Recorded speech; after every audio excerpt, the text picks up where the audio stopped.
Welcome. So this episode, we're going to be taking a look at what is new in PHP 7.4. So if that's something that interests you, stick around and I'll show you what is new.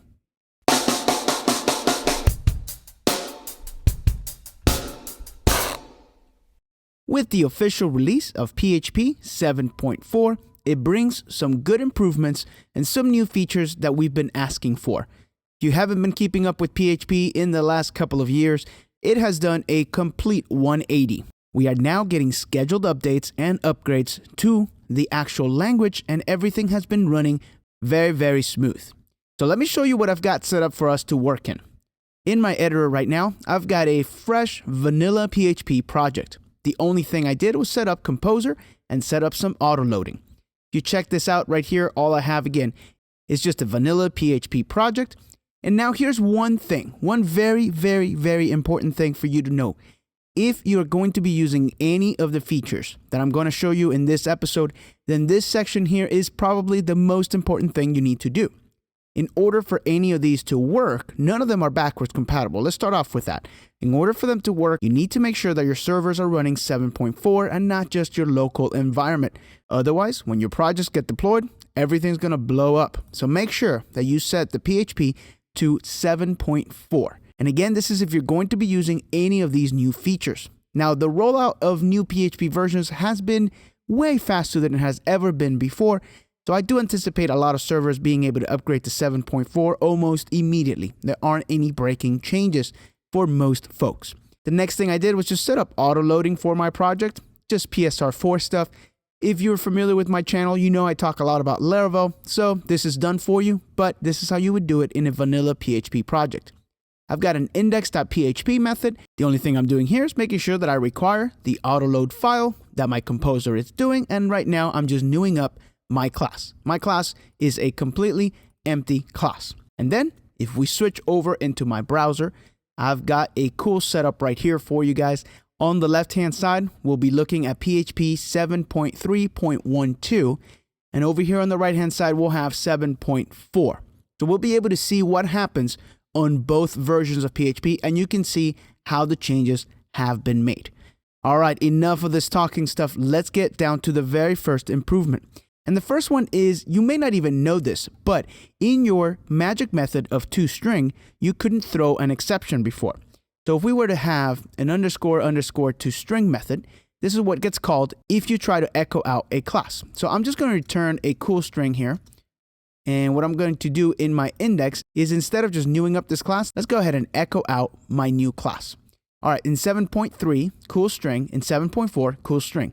No problem. But what about in the scenario where you say, well, what if this sort of condition is not true? So we could say maybe if some condition, which I will just say true. So basically, it'll always run through this error. But we'll just say, well, maybe if there isn't a string for me to show, in that case, let me throw some exception. So I will throw just a generic exception. In this case, you would probably have a very specific exception, like this string was not set, this class cannot be echoed out, or something like that. All right, so now when we go back over here, notice that it says fatal error, you must not throw an exception. You literally could not throw an exception out of this toString magic method. Not sure why that is, but it just wasn't the case. Let's check out 7.4. Now, of course, we get a very different error, which is uncaught exception. What this allows us to do is you can actually wrap this now in a try catch block. So we can say try that, go ahead and catch any exceptions. It really doesn't matter, obviously, at this point. But we'll say if you get one of those exceptions, maybe I'll just echo sorry. Okay, so now in 7.4, that works. In 7.3, nope, it doesn't work. Again, you cannot throw an exception out of the underscore toString magic method. Kind of a weird one here. I don't know why it did that to begin with, but that's a totally different topic. But it is fixed from here on out. Cool, let's move on to the second thing, and it is typed properties. All right, let's talk about properties for a second. If we go up here in my class, right, let me scroll so you can see the whole class. Of course, we could say something like protected string. We'll just call it string. And then here I could say hello, right? That's no problem. You know how to do that. However, PHP has been doing kind of a movement towards being strict while still maintaining its flexible and dynamic nature. One of those steps is in being able to actually say, well, this is actually supposed to be a string. So now we can say this is a string. It will require us to always have a string. Let's check this out in the browser. Obviously, we're going to get a syntax error over here on 7.3 because that didn't exist back in 7.3. Now in 7.4, no errors. We're still just outputting our exception. And if we didn't want to have that anymore, let me go ahead and just new up this class. I'll just change that up. That way we clean it up. So now syntax error on 7.3, nothing on the right. And that's okay. Now what will happen here is that, say in my constructor, let me make one of those. We'll say this string equals, let's give it an array. Inside of there, we'll say hello, and that should have been okay, right? But no, now it says, well, I have a typed property. This string, meaning the variable of string, must be a string. We were using an array. And in this case, over here on the left, we just didn't have that kind of protection, right? If I get rid of this, the syntax error goes away, but we don't have a way of protecting and making sure that this is a string. So if later down the code, I was doing something like sub-str, for example, into this, and I'm expecting that to be a string, but it ends up being an array, of course, everything blows up. We'll say substring of this string. We'll just say 0 and 1, for example, and then we'll go ahead and die with this string, just so we see what we get. Okay. Obviously, we get an H, and over here, I still get that unexpected error. But then again, I can get rid of that. Now, both sides are working, but here is what could happen. I can say this string, imagine this, of course, is in a different part of your application. Here, I'll just have this array right here, and now we'll hit refresh here, and then we say, well, sub-str expects parameter 1 to be a string. Yeah, that's not right, right? Sub-str requires a string. So now we can force that by passing through string. I hope that makes a little bit of sense. Now let's dive a little bit deeper because I want you to understand exactly what is going on here. Let's change this over into an integer. And let's also make this 1. It really doesn't matter. I'm going to change it. And then I will echo out this string. Over here on the left, we're going to get a syntax error. That's okay. Over here on the right is what I'm interested in. Okay, so once inside here, this is supposed to be an integer. But if I wrap this in quotes, we get a fatal error. We say the default value must be an int and can only be an int. Okay? Then if I wrap it in single quotes, we get the same thing. Okay? But now check this out. If I say this string equals 4, let's just make that like that. Check that out. That does work. Okay? So a little bit of inconsistency there that you need to be aware of. So then again, we're still requiring this to be an integer. And if I was to type something in here instead, it does fail. But if I pass through a 4, it does work. Again, let me show you that. If I set that equal to 4 up here in strings, it doesn't work. However, if I set it here as a property, PHP and its dynamic nature kind of takes over and it does let you do that sort of thing. Now, it won't go as far as converting something like 4 into 4. Obviously, that still gives you the fatal error, but just keep that in mind. This is allowed, but it's not allowed up here. Now, the reason that it would allow for this and the reason why you would want to know is that most of the time, integers come back as strings. Even when you fetch them out of a database, in an integer column, it may come back to you and it'll still be a string. So it's nice that it's actually kind of figuring out that it is a string, converting that into an integer, and then we're good to go. So just keep that in mind, just a quick little caveat about that. All right, let's move on to the third feature. And this is a big one. This is arrow notation. And this is due to something that is just a really long thing to write. So let me show you how we would have done it before 7.4. Let's say my function here equals 2, and let's run an array map. Now this example I'm going to show you is very similar to what is in the documentation for the 7.4 release notes, except I'm showing you how we would have done it before as well. So in here, you could have had a function, but let me go ahead and have a variable of here. We'll say variable equals 10. There we go. So now if I wanted to use this variable inside of this callback, I would actually need to pass this through, use the iconic use that everybody hates so much. And inside of here, return variable, right, which is the variable that is outside. And of course, I would accept each of my parameters through here as maybe value. We'll say variable times value. Okay. And then to this as a second parameter, let's pass through an array. We'll say 1, 2, 3, and 4. Okay. And then at the end of all this, let's just print my function. Okay. PHP 7.3.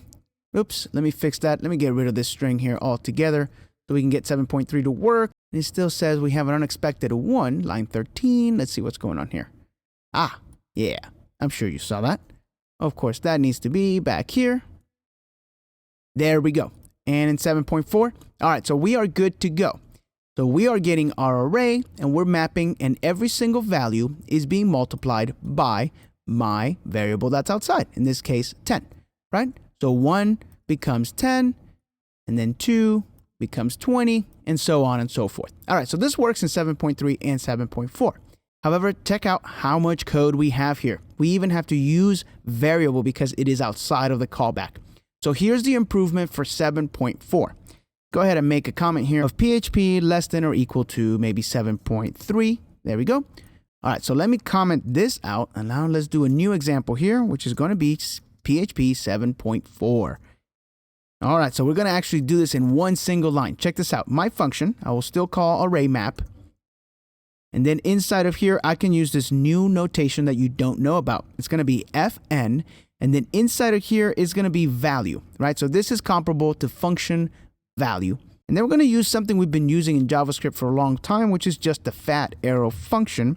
And then it's going to be the body, this body, without the return statement. So I'll copy that, bring that in here. And then as a second argument, of course, I will just pass through the same exact array. So let me copy my array from here, copy, paste that in, and there we go. So this is that new array syntax. We refresh on this side, we're good to go. This side blows up, of course. This is something new for 7.4. So notice that our result here is exactly the same. Couple of improvements with this. First of all, this is 3 lines. This is only 1 line, so that's one nice improvement. Second of all, we don't have to pass through variable. So variable is still outside of my callback, but I don't need to pass it through, which is nice. And then the last thing, of course, is just how much cleaner this is, right? I think you can agree. This is very clean. This is not so much. Let's run through this one more time. So again, we're running just an array map. This has nothing to do with 7.4. This is just the example they gave you in the documentation. So I want to make sure we follow something similar to that. So we'll have this new notation of fn, which is equal to function, and then the value. Value is just going to be what array map passes every time it runs through one of these values, right? So the first one's going to be 1, then 2, then 3, then 4. And then we're going to have the body. This is the body right here.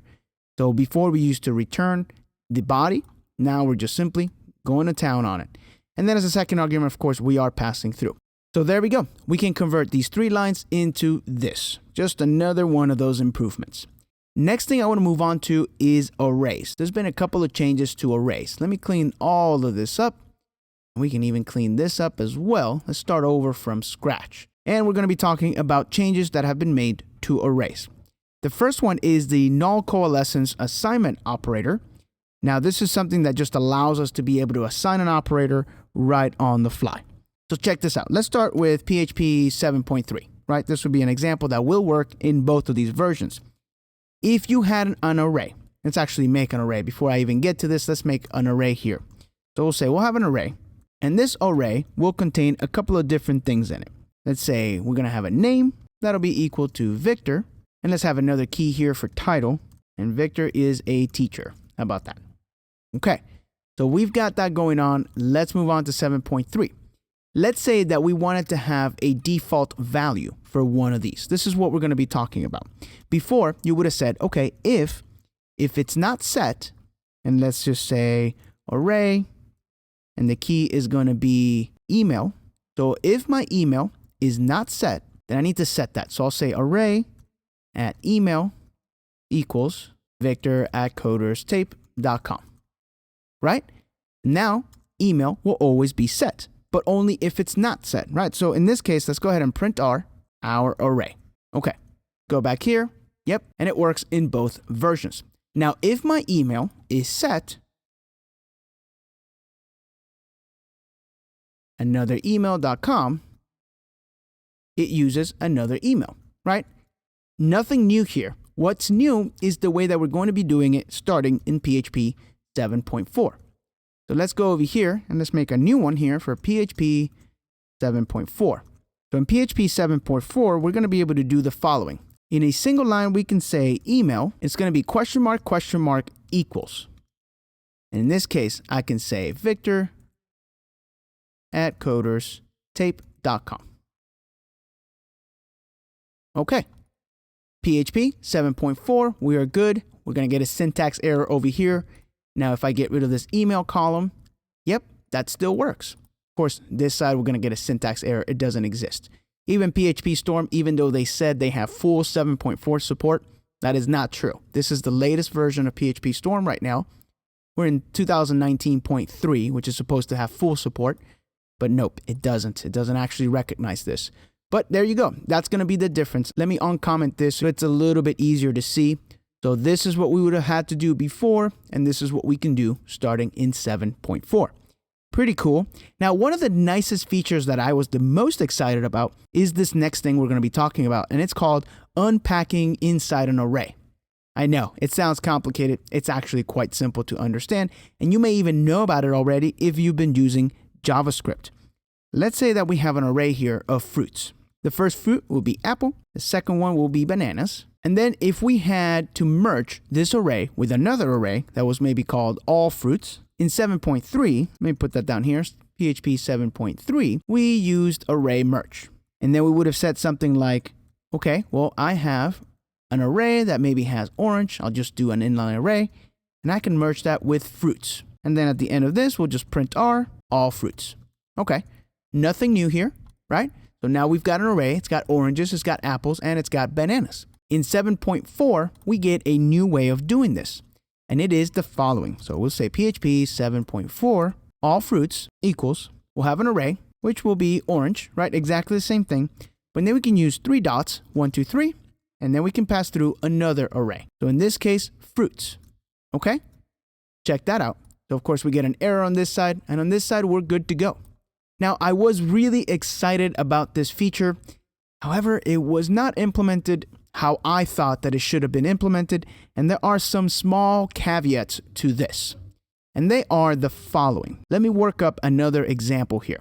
Let's put some keys to this. Let's start with some integers, right? We'll say 20 as a key for apples, and then let's do 30 for bananas. And then for oranges, let's repeat a key. Let's say 20. Okay, so what do you expect to happen here, right? You don't expect to see 20 oranges, 21 apple, and then 22 bananas. So you're thinking, how does that even make any sense at all? What I would have expected here would have been initially 20, the key of 20 was set to apples, but then this 20 over here would have overwritten this. Actually, it wouldn't because it was behind it, but I wouldn't have expected to see apples and oranges in the same array.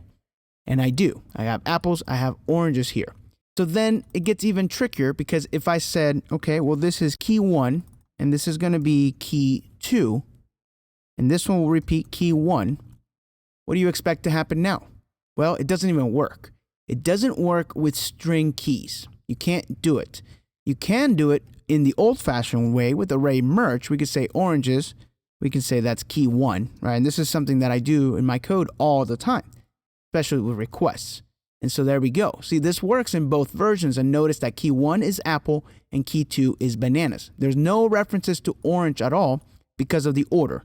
If I moved fruits to the front as a first argument, like so, then of course that changes over to oranges. But this does not work in 7.4, unfortunately. Just the way it was implemented is a little bit different. I will do the same change here. Let's move fruits to the front. And again, it doesn't work. And you cannot do it with string keys. So that's a bit of a bummer because most of the time your arrays are probably going to have string keys. So obviously you cannot do it like so. If I get rid of all of these keys, then it does work sort of the way that you may expect it to work. Right? So we'll go back to this, and now we have apple, bananas, and oranges. So again, keys are kind of ignored doing this feature, which is not something I expected, but it is what it is. Let's move on to the next thing, and it is a custom object serialization. There's actually 2 brand new magic methods that you can use. Let me go ahead and get rid of this constructor method altogether. I will no longer need it. And in my class now, right, in my index method, I'm right here, I'm newing up this class. Let me change this up a little bit. We'll say my class equals, then we're going to call the serialize method on it, new my class. Okay, so all I'm doing is I'm newing up this object, this class here that is currently empty, and I'm serializing it. And you may be thinking, well, I'm not sure that I would ever serialize an object, but you would. If you wanted to store that in the database, that's the way that it would work. So again, when we serialize an object, now we have control over how it works. So what we could do now is we can add a public function with underscore serialize. And this will give us complete control over how our object gets serialized. Let's add some data into this class so that I can show you what it actually does. Let's use the protected custom variable. This is going to be what we're going to be passing through. And I will just call it my class. It doesn't matter. It's just a string.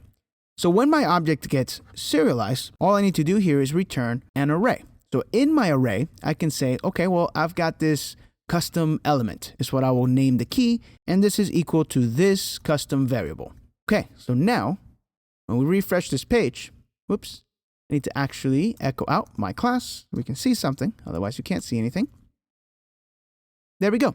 So now I have this custom element, which is equal to my class. And then when we check it out on this side, well, it says custom variable. And so what it's actually doing it is just grabbing whatever name we have here. So now you get to customize that. And that's the cool thing with using this serialize. On this side here, it's actually not even calling this serialize. It didn't exist before, right? So I can get rid of this method and this won't change the result. It will change the result on this side because now if it does find this new magic method, it will respect it. But before, no changes. Custom variable is whatever you named it up here, you were stuck with it. Now you can actually change that. So you can map any data property in your object using this underscore serialize. Very powerful stuff. And there's another one, which is of course the inverse of that. So let's add another one here for underscore unserialize. So unserialize will do, well, the opposite of that. So unserialize will actually give you this array, which is basically going to be this array right here. And so now you have the opportunity of saying this custom variable equals array, and in my array is custom element. So you will basically do the opposite of what you did up here. And now we can serialize and unserialize an object and get the same thing back. Now to prove that, I can just simply unserialize it right on the fly here. So I can say print underscore R like so. Then let me go ahead and wrap this in unserialize. So unserialize, and we'll paste in my class. So I'm not really doing anything. It's just going back and forth. So there we go. It is now back to what it's supposed to be, and there's no issues at all. So again, serialize would serialize the object, and this is what it will use. And then unserialize will do the opposite. So pretty cool change to PHP 7.4. That's going to wrap it up for this episode today on PHP 7.4. If you enjoyed this episode, don't forget to subscribe, share it in all of your social media so everybody else can know about it. And I'll leave you with one last little bit. I know I already told you about this. Make sure that you put PHP 7.4 as a requirement in your projects if you're going to be using any of the new features that I showed you in this episode for PHP 7.4. For Coders Tape, my name is Victor. Thanks for watching, and I'll see you in the next one.